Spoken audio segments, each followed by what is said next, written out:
Dear viewers, Assalamu alaikum. You are cordially welcome to Smart English 24. Today we are going to learn the uses of prepositions. You know that it is a highly important but most confusing topic in English grammar. However, I will try my best to make it simple and easy for you. If you are really interested to learn it, continue watching the video and stay with us.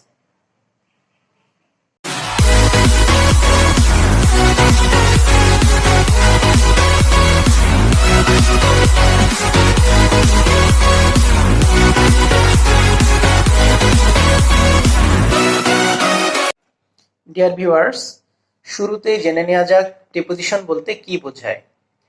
Preposition শব্দটিকে আমরা দুই ভাগে ভাগ করতে পারি, pre plus position. Pre শব্দের অর্থ before এবং পজিশন শব্দের অর্থ placement. Pre means previous or before and position means placement or situation.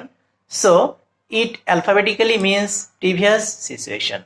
In fact, a preposition is a word that shows relationship between a noun or pronoun and some other words in a sentence. A preposition is always followed by an object, either a noun or a pronoun. অর্থাৎ একটা প্রিপোজিশনের অবশ্যই একটা object থাকতে হবে এবং সেটি হচ্ছে কোনো নাউন বা প্রোনাউন। আমরা আজকের লেসনে আলোচনা করব শুধুমাত্র মোস্ট ফ্রিকোয়েন্টলি ইউজড প্রিপোজিশনস গুলো নিয়ে। প্রথমত আমরা দেখতে পাচ্ছি প্রিপোজিশনস অফ টাইম। এখানে তিনটি প্রিপোজিশন রয়েছে, ইন, অন এবং at. On the other hand prepositions of place, এখানে আমরা ওই তিনটি প্রিপোজিশন অর্থাৎ ইন, অন, অ্যাট এদেরকে দেখতে পাচ্ছি। তো সঙ্গত কারণেই ইটস ক্লিয়ার ইন, অন এবং অ্যাট এরা প্রিপোজিশন অফ টাইম এবং প্রিপোজিশন অফ প্লেস উভয়ভাবেই ব্যবহৃত হতে পারে। আজকে আমরা প্রথমে এই তিনটি প্রিপোজিশন নিয়েই আলোচনা করব। On, preposition on. অন এর শাব্দিক অর্থ উপরে। উপরে বলতে কোনো কিছুর উপরে টাচিং অবস্থায় অর্থাৎ স্পর্শ করা অবস্থায় থাকলে সেই ক্ষেত্রে আমরা অন ব্যবহার করে থাকি। We use on when two nouns are touching. এখানে আমরা দেখতে পাচ্ছি there is an apple on the box,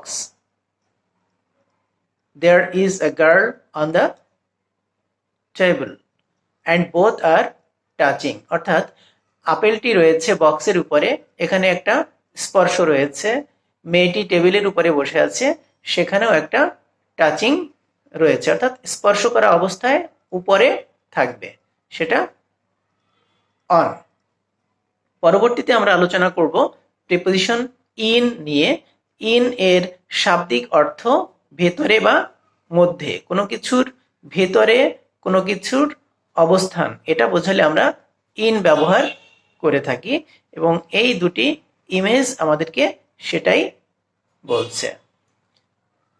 আমরা পরবর্তীতে শিখব প্রিপোজিশন অ্যাট নিয়ে।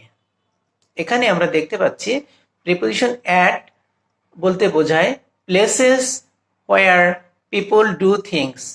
এমন কোনো প্লেস যেখানে মানুষ কোনো কাজকর্ম করে থাকে। এগুলো সাধারণত কোনো ছোট প্লেস অথবা পাবলিক প্লেস, এই দুটো জিনিসকে মিন করে থাকে।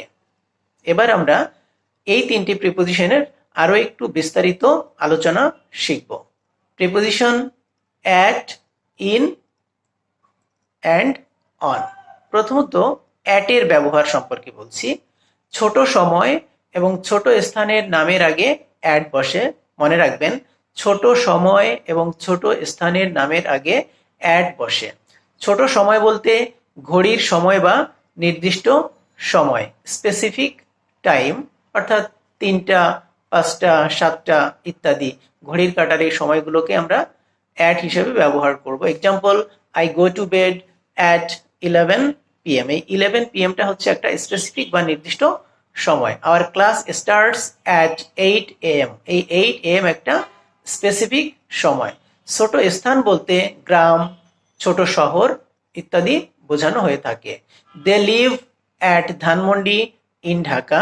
এক্ষেত্রে আমরা দেখতে পাচ্ছি ধানমন্ডি একটা ছোট জায়গা এবং ঢাকা একটি বড় জায়গা। তো ধানমন্ডি ছোট জায়গা হওয়ার কারণে তার আগে অ্যাট বসানো হয়েছে এবং ঢাকা বড় জায়গা, তার আগে ইন বসানো হয়েছে। Now use of preposition in. In সম্পর্কে বলছি। বড় সময় এবং বড় স্থানের নামের আগে ইন বসে। বড় সময় বলতে মাস, ঋতু, সাল বা বছর ইত্যাদি বা তার চেয়েও বড় যে সময়গুলো সেই সব ক্ষেত্রেই ইন বসানো হয়ে থাকে। There are many flowers in spring. Spring হচ্ছে একটা ঋতু, একটা বড় সময়, এ কারণে স্প্রিং এর আগে ইন বসানো হয়েছে। The Titanic sank in 1912। 1912 হচ্ছে একটা সাল, সেই সালের আগে ইন বসেছে। She was born in January. January হচ্ছে একটা মাসের নাম, মাসের নামের আগে ইন বসে। বড় স্থান বলতে আমরা বুঝবো বড় শহর, জেলা, দেশ ইত্যাদি। We live in Dhaka. ঢাকার আগে ইন বসেছে কারণ ঢাকা একটি বড় শহর। They live in Gopalganj. তারা গোপালগঞ্জে বাস করে। গোপালগঞ্জ একটা জেলার নাম। অন। অন হচ্ছে দিন এবং তারিখের আগে অন বসে। আমি আবার বলছি, দিন এবং তারিখের আগে অন বসে। দিনের আগে অন বসবে, তারিখের আগে অন বসবে। The Muslims offered Jumma prayer on Friday. On Friday, Friday হচ্ছে দিনের নাম, তার আগে অন বসানো হয়েছে।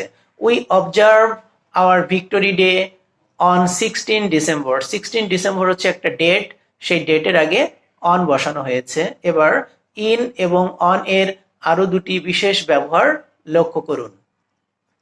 সোর্স অফ ইনফরমেশন বোঝাতে আমরা ইন অথবা অন ব্যবহার করে থাকি, বাট মনে রাখবেন এই সোর্সটা যদি রিটেন ম্যাটেরিয়ালকে বোঝায় সেক্ষেত্রে আমরা ইন ব্যবহার করব এবং ইলেকট্রনিক ডিভাইসকে বোঝালে সেক্ষেত্রে আমরা অন ব্যবহার করব।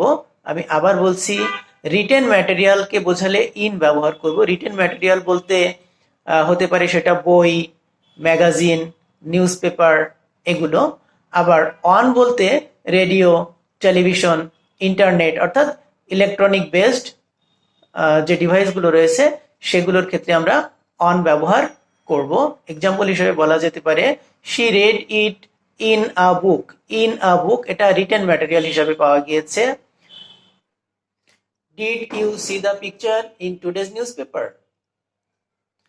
I read this great article in the journal English Teaching Forum। অর্থাৎ এখানে বই, ম্যাগাজিন বা জার্নাল এগুলোতে আমরা রিটেন ম্যাটেরিয়াল পেয়ে থাকি, এখানে ইন ব্যবহৃত হয়। On the other hand, I heard a new song on the radio। রেডিওতে আমি একটা নতুন গান শুনেছিলাম। তো রেডিও হচ্ছে একটা electronic device. We found American English resources on the internet. American English resources আমরা ইন্টারনেটে দেখেছিলাম।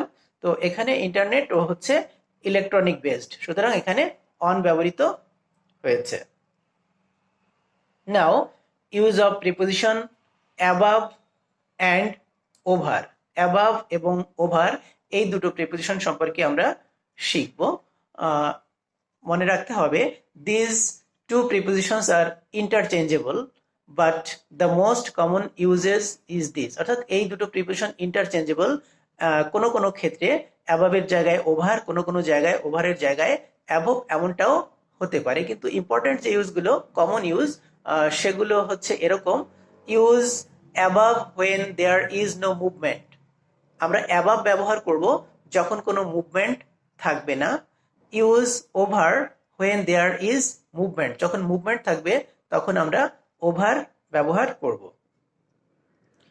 অ্যাবাভ এবং ওভার দুটোর অর্থই হচ্ছে উপরে, দুটোর অর্থই উপরে। তবে পার্থক্য হচ্ছে অ্যাবাভ বলতে উপরে বোঝাবে কিন্তু সেখানে কোনো টাচ থাকবে না, উইদাউট টাচিং, উইদাউট মুভমেন্ট, কোনো টাচিংও থাকবে না, কোনো মুভমেন্টও থাকবে না। আর ওভার বলতে এটাও উপরে, কোনো টাচিং থাকবে না কিন্তু মুভমেন্ট থাকবে। যেমন আমরা ছবিতে যেমনটা দেখতে পাচ্ছি যে অ্যাবাবের যে ছবিটা, সেখানে বেলুনটা টুলের উপরে রয়েছে কিন্তু সেখানে কোনো মুভমেন্ট নেই। অন দ্য আদার হ্যান্ড আরেকটা বল দেখা যাচ্ছে একটা মুভমেন্টে রয়েছে, অর্থাৎ সেখানে একটা গতি কাজ করেছে। এই জায়গায় আমরা ওভার ব্যবহার করে থাকি। তাহলে ওভার এবং অ্যাবাব ব্যবহারের ক্ষেত্রে আমাদেরকে যে বিষয়টি মনে রাখতে হবে সেটা হচ্ছে উপর দিয়ে বোঝাতে, উপর দিয়ে অতিক্রম করা বোঝাতে ওভার ব্যবহৃত হয়, আর অতিক্রম করলে সেখানে অবশ্যই একটা মুভমেন্ট থাকবে। আর উপরে অবস্থান বোঝাতে অ্যাবাভ ব্যবহৃত হয়, এখানে কোনো মুভমেন্ট বা কোনো গতি থাকবে না। I am giving example, there is a painting above the sofa. সোফার উপরে একটা পেইন্টিং রয়েছে, নো মুভমেন্ট হেয়ার, এখানে কোনো মুভমেন্ট নেই। The plane flew over the building. প্লেনটা বিল্ডিং এর উপর দিয়ে চলে গেল, এখানে একটা মুভমেন্ট রয়েছে। সো আমরা বুঝতেই পারছি যে মুভমেন্ট থাকলে সেক্ষেত্রে আমরা ওভার ব্যবহার করব, অর্থাৎ উপর দিয়ে অতিক্রম করা বোঝালে ওভার ব্যবহার করব। আর অতিক্রম করা যদি না বোঝায় স্থির অবস্থানে থাকে সেক্ষেত্রে আমরা অ্যাবাভ ব্যবহার করব। Now use of preposition of. Of যার শাব্দিক অর্থটা হচ্ছে এর, কোনো ব্যক্তির অথবা কোনো বস্তুর, ব্যক্তি প্লাস বস্তু এর সাথে যখন র যুক্ত থাকবে, আমার অর্থাৎ মালিকানা বোঝায়, এই ধরনের ক্ষেত্রে আমরা অফ ব্যবহার করে থাকি। Belonging to somebody or relating two somebody. Belonging বলতে কোনো মানুষের, কোনো ব্যক্তির কোনো কিছু অথবা কোনো ব্যক্তির সাথে সম্পৃক্ত, এসব ক্ষেত্রে অফ ব্যবহার করা হয়। আ ফ্রেন্ড অফ মাইন অর্থ আমার এক বন্ধু, অর্থের দিকটা খেয়াল করুন, আমার, আমি যোগ র। The role of a teacher, একজন টিচারের ভূমিকা, টিচার এর ভূমিকা। নেক্সট হচ্ছে belonging to something, being part of something or relating to something, এমনটা বোঝাতে আমরা অফ ব্যবহার করব। The lid of the box, তাহলে বক্সটার যে লিড বা ঢাকনা সেটার কথা বলা হয়েছে, তাহলে বক্স এর। The director of the company অর্থাৎ কোম্পানির ডিরেক্টর, কোম্পানি প্লাস এর। আ মেম্বার অফ দ্য টিম, টিমের একজন সদস্য, টিম এর। The result of the debate, debate এর রেজাল্ট, এখানেও এর বোঝাচ্ছে।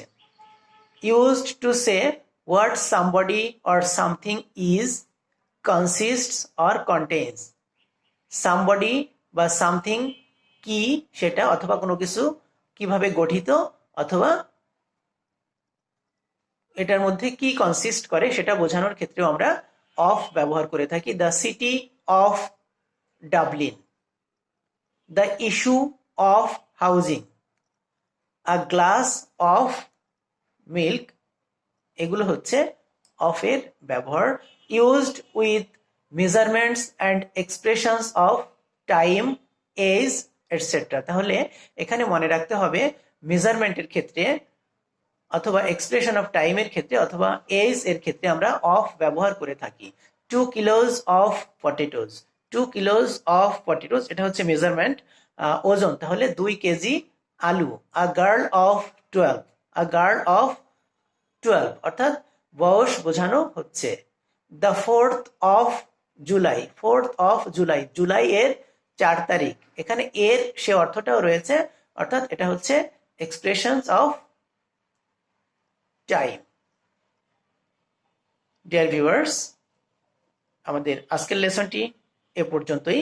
লেসনটি কেমন লাগলো কমেন্ট করে জানাবেন। Thanks for watching the video.